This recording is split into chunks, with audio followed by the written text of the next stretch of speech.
Have you noticed that politicians struggle to enact the things they run on? That regardless of who wins elections, they find they cannot pass whatever legislation they like. They find themselves bound by what is popular, or at least their sense of it. They can only enact things within a narrow set of ideas, and that range is called the Overton Window. And on the Overton Window podcast, we look at issues around the country and talk to the people who change what is politically possible. Now, New Mexico Governor Michelle Lujan Grisham is trying to force auto dealers to stop selling gasoline-powered vehicles. And she's doing this not by passing legislation, but Paul Gessing is rallying the opposition. Paul is the president of the Rio Grande Foundation, a free market think tank in New Mexico. Paul, welcome. Thanks for having me, James. Good to see you. What is the governor trying to do? Well, she mostly has, in the sense that this unelected board in New Mexico, we call it the Environmental Improvement Board, recently adopted a clean car mandate, if you will. I use that clean car mandate in air quotes because what is clean from the tailpipe isn't always clean in toto. But ultimately, New Mexico is following California's lead by dramatically increasing the number of electric vehicles that need to be sold here in the state of New Mexico over the next few years. And by extension, that reduces alternative vehicle sales in the form of gas-powered vehicles that most of us grew up with and are familiar with and probably still drive based on the latest statistics. How did this unelected board get the power to determine this? Well, I always talked to folks about my childhood when I was watching game shows. Of course, those game shows come from Southern California. You look like you might be of a similar age. So take one, The Price is Right. And you would have the host, Bob Barker at the time, giving away a new vehicle. And he'd always throw in California emissions. And I always wondered, what the heck are California emissions? And why is California so special?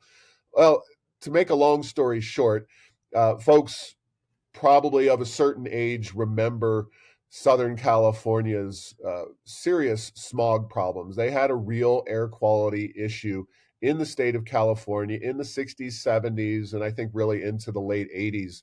It's improved dramatically. And to be fair, an unelected board in the state of California called the California Air Resources Board did enact some of the policies that helped make that possible. Certainly, vehicle technology is also improved. They become more efficient. Nobody wants smog in the atmosphere. Nobody wants that pollution. So a combination of market forces and government mandates led to this environmental improvement. Well, several years ago, it was determined at the federal government that the waiver given to California for this policy was also available to other states. And of course, over time, we also encounter this law of diminishing returns where something that may have been a real problem in California isn't such a problem in a state like New Mexico. 2 million people, vast, wide open spaces. We don't have anything close to a major city like Los Angeles with the pollution problems they have. But now we're talking climate change, and the die has been cast that other states, including New Mexico, are using this tool from California, an unelected board, to adopt policies that will theoretically reduce CO2 emissions in our state through the tailpipe of gas-powered vehicles. Instead, it'll be electric vehicles and so-called zero-emission vehicles. Of course, the tailpipe or the vehicle level emissions are not the end of the story, but that's a separate issue that needs to be addressed. Right, so that's kind of a strange position because you have a board, I guess, that's given to the state through a request from the federal government for a waiver that allows them to set emissions policy, or how does that work? Yeah, basically, I'm not sure if any states have allowed for elected boards. I know in California it's not elected, and I know in New Mexico it's not elected. Now, that doesn't mean that I think the legislature should ultimately be responsible for making these policies. Just because California does something doesn't mean you should do something. I know I sound like our moms when we were doing something with our friends that wasn't such a smart idea. Well, uh, just because California has done something doesn't mean New Mexico should be doing this. And I very much feel that uh, New Mexico and even California should do these policies if they are to be done through the legislative process, because uh, once you get to unelected boards, you lose out on small d democracy. You lose out on the ability and the rights of people to petition and engage with policymakers. You come up with these nameless, faceless boards that are not bound by any political repercussions or the Overton window, for that matter, at least realistically, because they can embrace pretty radical policies with no repercussions. Yeah, and that's kind of why I wanted to bring up the specifics of how this board operates, because it radically changes the kind of battle that you need to fight in order to get what you want, which is to let people keep driving and purchasing new gasoline powered vehicles. If it's a matter of legislative opinion, you talk to their constituents, you get them animated, you find the right people to convince, you find a message that resonates with them, and you hope that popularity wins the day. If it's an unelected board, that's a tougher position. Now, I assume the board is like gubernatorial appointees, as in the governor decides. And the way that usually works is that the governor appoints people who are going to do what she wants. And if they do something that she doesn't want, she pulls them off the board and replaces them with someone else. So it's, the unelected board is just an intermediary between the governor. So is that the case? That unfortunately was the case and has been the case. Now, we did embark upon a aggressive campaign called keepyourcarsnm.com. It basically involved large numbers of signatures from New Mexicans who opposed this policy and delivering them to the board, and including in a paper document format, thousands of signatures. We also did lit drops in the neighborhoods of some of these unelected members, because everybody knows the legislators. They know them by face. Not everybody, but most people who are engaged in politics, if they have a legislator that lives next to them or in their neighborhood, they're aware of that, and they can talk to those legislators face to face. These EIB, Environmental Improvement Board members, don't have any of that public profile, and so quite frankly, we were engaged in a process to try to make sure that their neighbors understood who these people are, and what they are trying to do, and to have a little bit of that personal accountability in addition to trying to sway them through media campaign, through signatures and letters to the EIB, that kind of process. So we really pulled out all the stops in this particular campaign.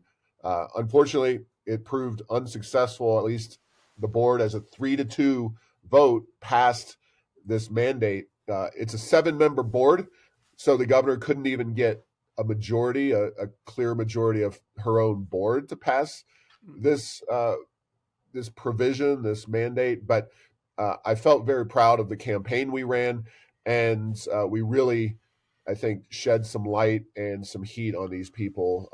It's just, it is tough. Like you said, when the governor appoints you, you have that loyalty to the governor. And that's one of the reasons this process is so flawed to begin with. Yeah, well, I mean, the battle that you're fighting is really spectacular, and you're doing some interesting things to to get what you want here. And I want to dig in on some of that. So again, an unelected board, they get to make their own thing. They're probably not even accountable to anyone. They get to make up their own mind on this issue, and they're appointed by the governor who wants this thing. And you got two of them to vote against it. That's crazy. How did that happen? Like, what was your theory and what did you do? Yeah, well, the governor, even for her radical kind of, I think she is a radical. She's very far to the left politically. she had, a variety of people on this board. First and foremost, any board, I mean, they had 4 straight days of meetings from basically 8 a.m. till 7 p.m. So it takes a special kind of person just to be willing to do that with minimal to no compensation. I think they probably paid them what we call per diem in New Mexico, which is basically a daily payment. But these aren't people who are paid to do this. So she had some folks who I would call moderates on the board mixed in with the true believers, people who are involved with environmental organizations, for example. But two of the members, one of them, he drives a hydrogen vehicle. He's kind of a moderate politically, and he voted against it. I think he probably just didn't see the case for a government mandate on this policy. Him buying a hydrogen vehicle, a different technology than what's really become the cause celeb for this governor. So definitely somebody who sees himself as an environmentalist, but in a different context, a different approach. Another person was from the oil and gas processing, mining area of New Mexico. The southeastern New Mexico Permian Basin is where our oil and gas comes from. I think she probably just knows that industry well enough and sees the benefits that it has for New Mexico. So it's hard for me to speculate. I have interacted with them, and we certainly presented this information to them. Unfortunately, people whose paychecks or livelihoods were tied to the environmental groups, they were unpersuadable. I'm pleased that we got 3-2. I'm pleased that a outright majority of the board did not vote in favor of this. I do think there's going to be some litigation, probably not my organization, but folks like the Car Dealers Association, who are really the ones with the most at stake. There are a lot of good avenues for litigation based on conflicts of interest and some of these process related issues. But this is still very fresh in terms of the vote, and we're going to have those conversations. But this is going to take effect in the summer of 2026. Okay. So we're not talking that far. Yeah. Although, and I want to get back to what you specifically have been doing on this to try and gain support for your side. But I want to talk about 2026 first, which is one of the only recourse that people will have is against the governor, because the next a different governor could make different appointees to this panel and could revisit that assumption. But when you defer these things to 2026, you are lessening the ability to hold someone accountable. Like, I'm not even sure if the governor is up for election to let voters weigh in on their decision on this issue. Yeah, our governor was reelected in 2022 in November, and she is term limited out basically simultaneously with this regulation actually taking effect. A governor in New Mexico, a new governor, will take office on January 1, 2027. So this regulation will take effect earlier in the summer. It's based on model year. That's why I say midsummer of 2026. And I don't have a date for you because new cars, if you're familiar with that industry, they start showing up for the next model year on dealer lots sometime in the middle of the summer. And just to be clear, that we currently are about 3% vehicle sales in New Mexico as electric cars.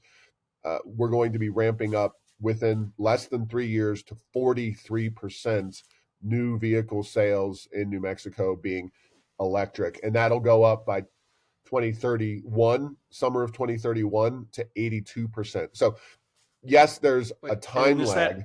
Is that projections with this mandate in mind, or is that just projections on normal market adoption? No, that's the mandate. That is the mandate. It's the numbers. So that's why the car dealers are in such a difficult position, because the mandate is essentially operated through the car dealers. Now they have to somehow sell those vehicles or offload them. there's going to be plenty of government subsidies to do that as well. The governor's signaled that she's going to put some EV oriented subsidies on the agenda for the upcoming legislative session in January. But uh, people can go to Texas, for example. Texas is a state that's not going down this path anytime soon. Arizona as well. They could head over to Arizona and buy the vehicle of their choice. Utah, if they want to drive up there. Colorado, another neighboring state, they seem to be going down this path. So Denver might not be an opportunity for people to buy these the vehicles that they choose, not the governor chooses. But there are ways to circumvent this. In fact, Amazon.com, the major website, commerce website, they just announced that they are getting into the car business. So you could probably, I think, buy a car through Amazon and get it in New Mexico, again, circumventing this regulation. So there are paths around this new plan, if you will, this new mandate, but it might require people going out of state, and it certainly will have a negative impact on the car dealership industry. All right, so this seems like a tough battle. It's the policies getting decided by an unaccountable board. You can't have a direct ramification to the governor who appointed the board, but you still want to have an effect on this thing. And I do think that popularity matters. If these decisions are unpopular, I think lawmakers are going to change them in one way, shape, or form. So what are you doing to generate interest in your side? Yeah, earned media is at the core of what we always do at the Rio Grande Foundation. Every And 2 weeks.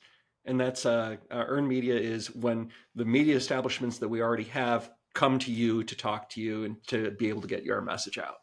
Exactly. Sorry, yeah, that's a little insider baseball, but the op-ed pages of the newspapers, the talk radio stations, uh, local television stations, all of those were engaged with by Rio Grande Foundation to push kind of the narrative or push back against the policies being imposed and considered. We set up the website keepyourcarsnm.com to give people an avenue to reach out to the Environmental Improvement Board. We showed up at their meetings and testified.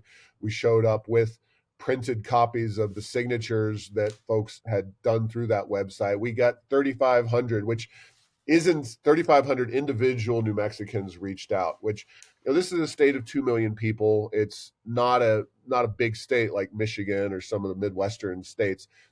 So 3,500 may seem low, but we did look and cross-reference with the pro side signatures, and we vast outweighed the pro side. And those environmental groups are much better funded, big organizations. We also made sure that the people were listed as known New Mexicans, not just coming in from out of state or finding a petition online and they live in New York City or California. These were verified New Mexicans doing the lit drops in the areas of town where the people who are on this board actually live, and making sure that they know that their neighbors know what they are up to with this board. So those were some of the big things that we focused on in our efforts here.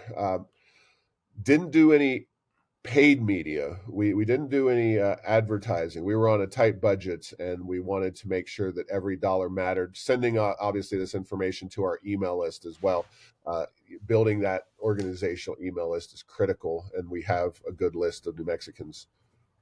So 3,500 people is a lot, and state policy matters, especially if they're normal people who are engaged in this debate.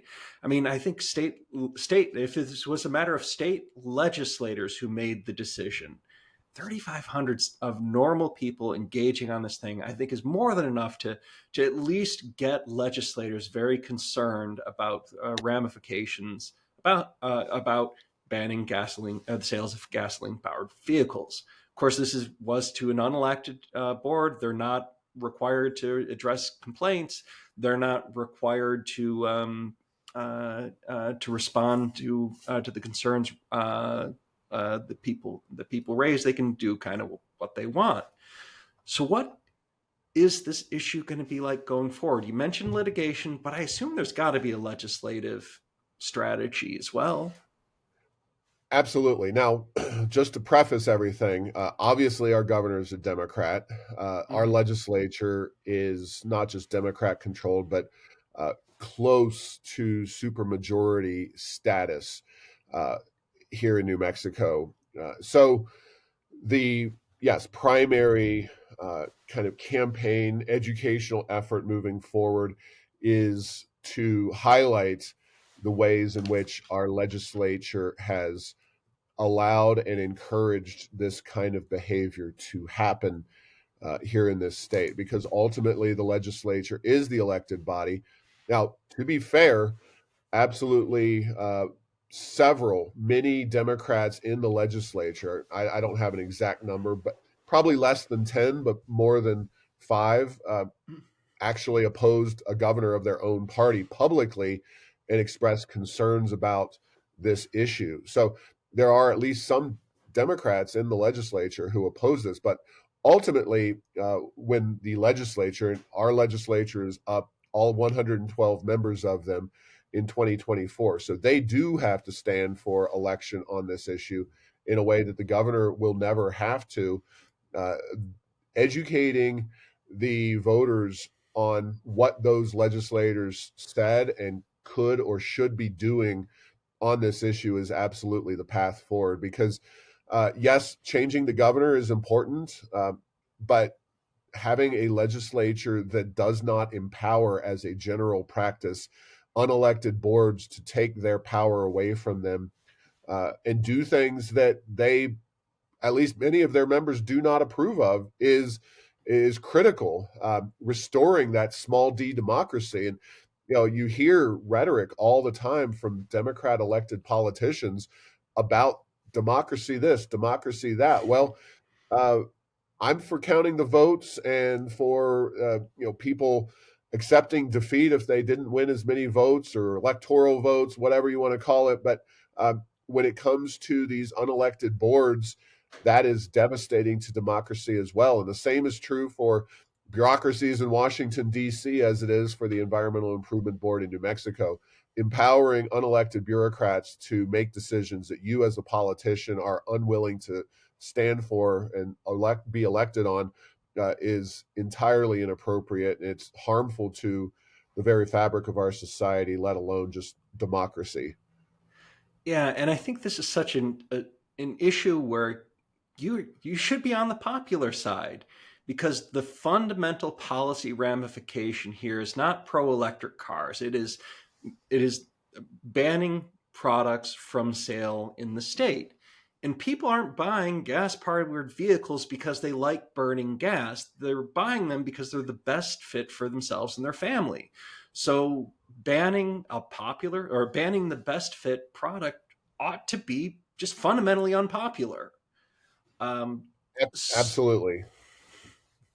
So, how much is that popularity going to matter in the battle going forward? Well, New Mexicans have a frustrating habit, and I think this applies to people across the country, of not engaging in the political process until the decision has been made, and then the regulation or rule starts to directly affect them. They'll show up at a car dealership in 2027 and say, why does the gas-powered vehicle that I want to buy cost so much more? Or why is the supply so limited? That kind of thing, when they really needed to be engaged in these discussions here in 2023.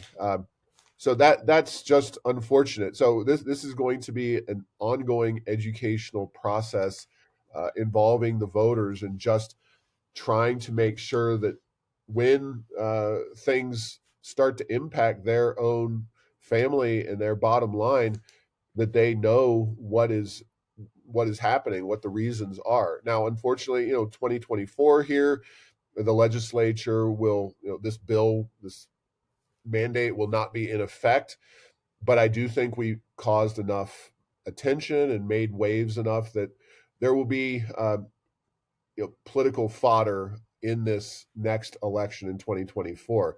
But just you got to keep educating, keep engaging, and make sure that you don't totally let the politicians get away with this power grab or power deferral to an unelected body.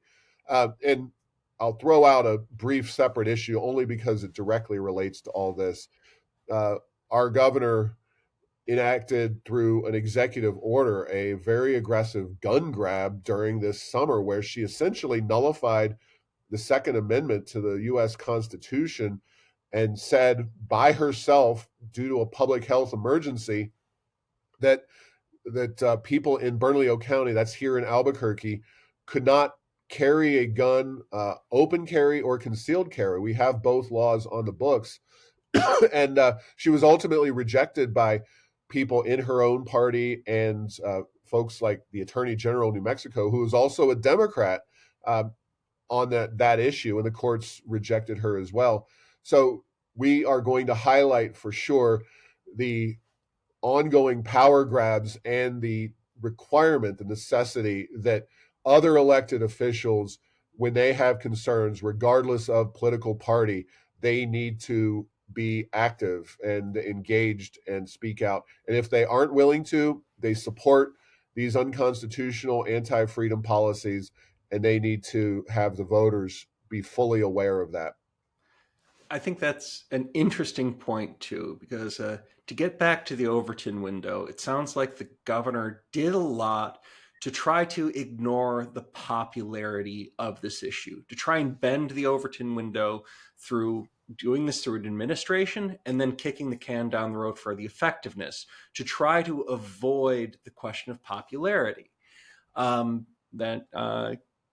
it also sounds like there is going to be a reaction to this. You've been stoking the fires that it sounds like it's a message that people want to hear, and the message you've got is popular. Otherwise, you're not going to get people to sign petitions, submit comments. And it's just a matter of the question of how much is that popularity when they've specifically done things to try to shift the Overton window done things to try to avoid the popularity of this issue. How much is that going to matter? I mean, there's always going to be another big issue in the next election. And in fact, apathy is probably your biggest nemesis or biggest enemy on this issue. So how is this going to play out? Yeah, that's a great question. I wish I had the answer to that, because we never know how it's exactly going to play out. And just to take the Overton window, and use that a little bit, these unelected bodies clearly warp the Overton window in ways that make it sticky. So, for example, as in an issue like passing the legislation to do this is going to be tough. Like they didn't want to go this way; it was going to be tough, and people would have to make tough votes that were unpopular and be held accountable. How do you avoid that? Make an unelected board do this. Yeah, so term limits is a great example of something that I see as very popular with the people, but not so much with the elected officials. And that's an approach that they have used to keep a lid on that particular small d democratic impulse. The Environmental Improvement Board is a great example of that. So what needs to happen, and we're going to work very hard to make this happen, is in 2024, we're going to hold legislators in New Mexico accountable for their stances on this issue. To their credit, unanimously, both the House and Senate Republican caucuses signed letters detailing their opposition and providing public comments in opposition. So that kind of unity among the Republicans is both rare and welcome, and provides them the opportunity to campaign, because it's not us campaigning. We're educating. They're the ones campaigning, and they can use that in a legislative race. Ultimately, it comes down to the next election for governor of New Mexico, because that is the person that can then set the motion in process to go about repealing or limiting the harm of this policy directly.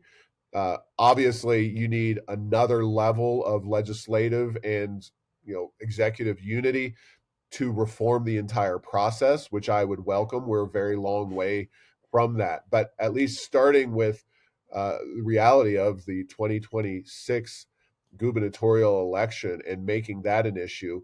I certainly hope it is by that time, but you just never know the way these political issues play out. Certainly, abortion, to take another issue nationally, remains a huge hot button issue.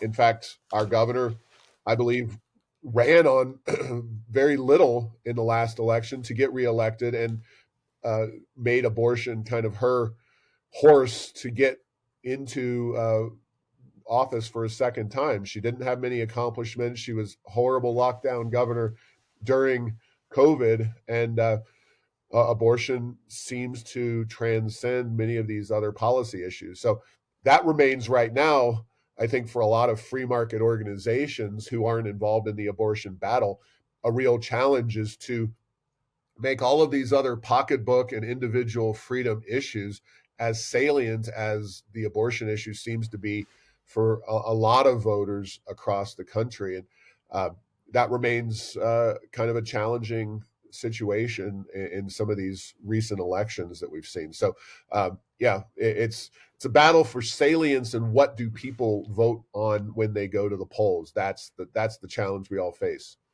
Yeah, that is an unfortunate thing that too often voters only get one say every couple of years, and lawmakers can interpret that how they want, especially if they want to do or want to pass policies that are fundamentally unpopular. It's one way that unpopular policy can get enacted.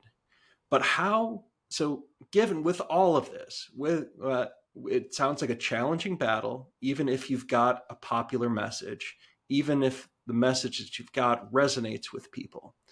So, given all of this, are you optimistic about your chances of success here? Whew.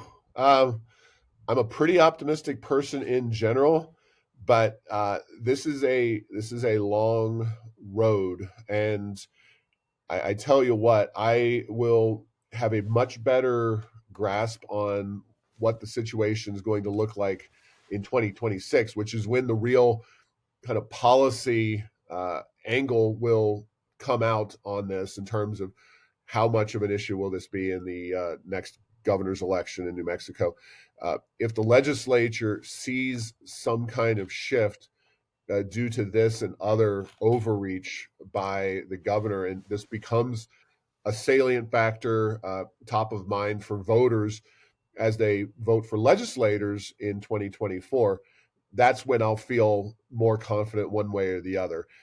I've been expecting that New Mexico would swing the pendulum back a little bit from where we've gone, which New Mexico has always been a fairly blue state, especially at the legislative level. That has been supplemented and augmented by a tilt towards the progressive wing of the Democratic Party. So we're waiting to see when that pendulum is going to swing back, and there's so many other factors that again people are voting for or against. And right now, it seems like the Democrats have been able to run on Donald Trump is bad and abortion is good, or abortion on demand is good. And voters have gone along with that while ignoring, at least in the last election, the lockdown of the schools and the damage that did to our children and education outcomes, not to mention small businesses, et cetera. Uh, it's something that we work every single day to educate New Mexicans about. But ultimately, in a democracy, it's not the most engaged 5 or 10% or even 25%. It's the swing voters, the lowest common denominator, the people who may not have a great deal of information that often lead to success or failure politically. And that's why I believe it was Churchill said democracy is the worst possible system except all the other systems, and paraphrasing, butchering, etc. But it's got its flaws for sure. But at least on this issue, we would like to see small d democracy rule rather than an unelected board. And that's the case we're going to make by and large. Paul, good luck in your attempts to shift the Overton window. I appreciate it. Thank you. We'll need it.